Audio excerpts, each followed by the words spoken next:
Okay, let me just tell you right now.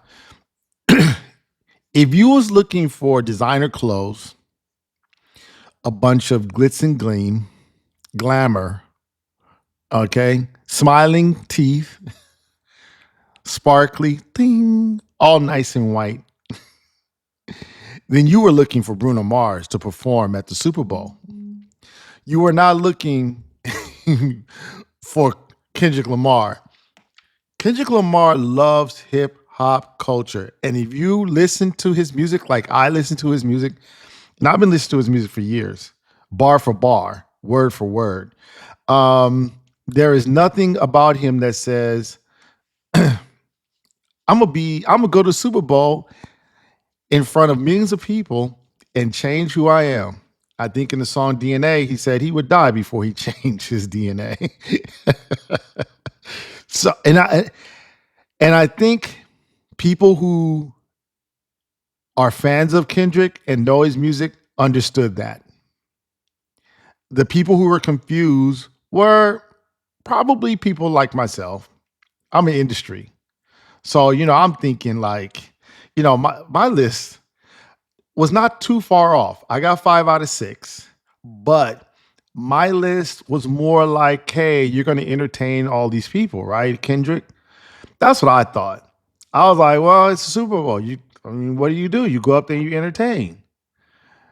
Kendrick had a whole nother idea. In fact, what's crazy is I think he knew we were all thinking that. Like he knows us. Like he was in our heads.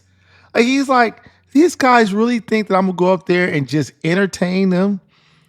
In Africana studies world, we call it shuck and jive. He, he probably was offended that people were like, "You thought I was gonna go up there and duck dance?" You know. But the reality is that he put on an excellent hip hop show. Now, listen, there are people who said different things. I heard Charlemagne the God say he should not have performed not like us. And I totally disagree with Charlemagne the God as usual, primarily because Charlemagne the God's argument was, hey, I don't want his legacy to be tied to Drake. And my retort or my pushback would be the only people who are going to think that Kendrick doesn't care about them. The people he cares about are not going to think all Drake has, all Kendrick has is this battle with Drake. Listen, I don't need to hear any more not like us. I don't need to hear any more Kendrick versus Drake. Every now and then it's kind of fun to go back because I like to hear both sides of the battle. But I'll be honest with you, I stop at Meet the Grams. Like I have a playlist in my Spotify playlist of all of them. I stop at Meet the Grams. I don't want to hear Night Like Us. Like it's a cool song to have in the club. I'm a DJ, so I play it. But I can pretty much tell you I'm kind of over it. So I'm not going to be sitting up here thinking like, oh, Kendrick's legacy is tied to Drake. It's not. And if I do think about Kendrick and Drake, I'll think of the battle, not the finish. So I don't agree with Charlemagne the God. Then you have the right wing who they said it was boring. I couldn't understand the words. I kind of dismissed them because it's like, well, duh. I don't think you're at home, listening to hip hop, period, let alone like a purist hip hop artist. Okay. At the same time, you have people, I think probably the most universally happiest are just the casual music fans because they got a chance and an opportunity to say A minor and mustard. I mean, two simple words, A minor and mustard. All right, now let's go into all of the intricate details, the tweeting and the double entendre parts of it. Listen, as a Kendrick Lamar fan, I think we're gonna all of us be looking at that performance and scrutinizing every word for word. I gotta find out if they have like the transcript because he changed a lot of his lyrics. So I want the transcript, right?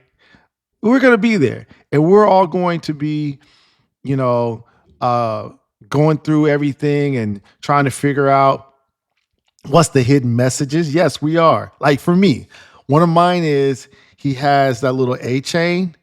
Now, a lot of people are like, well, that's the PG Lane chain. That's the symbol for PG Lane. That's his label, right? I'm like, no, I'm in music. And when you have a small case A, that is A minor. Okay. That's A minor. And so for me, I don't even think that chain was real. I think it was just a troll, a subtle troll at Drake saying A minor. And so, yes, we're all going to do that. And I think we'll do that for years. And I might come back with a report talking about all the things I found. But that's just the fun thing about being a Kendrick fan is the fact that we can do that, and all the Easter eggs and all the subtleties that go into it. So that's going to be fun. Overall, I gave it a score of 8 out of 10. Okay. Why did I give it an 8 out of 10? Because I gave it an 8 out of 10 because it was a Super Bowl performance, not a hip hop performance. If it was a hip hop performance, I probably would have gave it an 8.5 to 9. If I was to give it just let's say Super Bowl, I give it an 8. Why? Because if you look at the set list, there's a lot of hip hop in there, a lot. And a lot of people in that stadium, they said, I can't understand what he's saying. I don't understand what he's saying. I don't know the words. Yeah, because you're not into hip hop. But at the same time, for hip hop heads, we probably could have done without, not like us and TV off. Okay. Like we get it. It's cool, but we probably could have went without that. So I give it an 8 out of 10. The best part of the show, I'll tell you, was SZA. I'm never gonna get tired of Kendrick and SZA doing duets. Never. Like I love it. SZA's the only artist I get goose pimples when she sings. And when her and Kendrick they sing together, man, it's like a magical combination like we've never heard in hip hop.